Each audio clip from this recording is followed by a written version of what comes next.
জ্বালানি পরিস্থিতি বিবেচনায় স্কুল পর্যায়ে অনলাইনে 3 দিন ক্লাস নেওয়ার সিদ্ধান্ত নিয়েছে সরকার। বাকি 3 দিন ক্লাস হবে সশরীরে।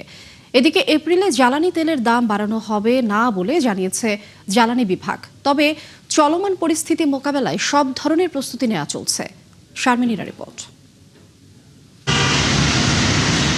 মধ্যপ্রাচ্য সংঘাতে জেরে অস্থির বিশ্বের জ্বালানির বাজার। বিভিন্ন দেশের মতো সংকট মোকাবেলায় নানা পদক্ষেপ নিচ্ছে বাংলাদেশও। জ্বালানি পরিস্থিতি নিয়ে মঙ্গলবার সচিবালয়ে প্রধানমন্ত্রী তারেক রহমানের সভাপতিত্বে উচ্চ পর্যায়ের বৈঠক হয়। এতে বিদ্যুৎ, জ্বালানি ও খনিজ সম্পদ মন্ত্রী, প্রতিমন্ত্রী, শিক্ষামন্ত্রী সহ সংশ্লিষ্ট মন্ত্রণালয়ের ঊর্ধ্বতন কর্মকর্তারা অংশ নেন।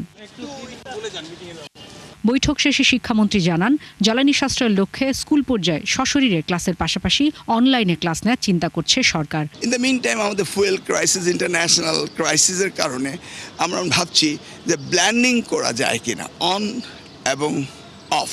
ইতিমধ্যে আমি সার্ভে করেছি, 55% পিপল চাচ্ছে, ইউজার্সরা চাচ্ছে যে তারা যেন অনলাইনে যায়।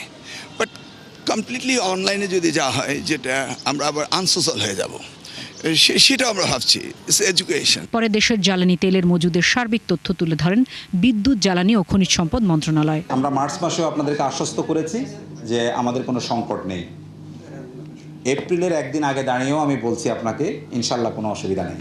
এপ্রিলে জ্বালানি তেলের সংকট হবে না দাবি করে ডিজেল পাচার রোধে সরকার সজাগ আছে বলে জানান জ্বালানি বিভাগের মুখপাত্র। যেহেতু ডিজেলে আপনারা কোনো সংকট আমরা দেখছি না, ফলে পাচারের বিষয়টা থাকতে পারে, কিন্তু আমরা সেরকম কোনো আপনাদের পত্রিকায়ও কোনো রিপোর্ট ওভাবে দেখছি না।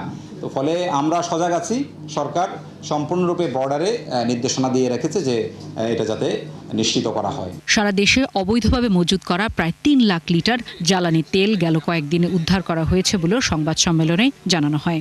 এ যাবৎ ডিজেল উদ্ধার হয়েছে 2,07,365 litre, octane 28,938 litre, petrol 60,002 litre, all together 2,96,305 litre.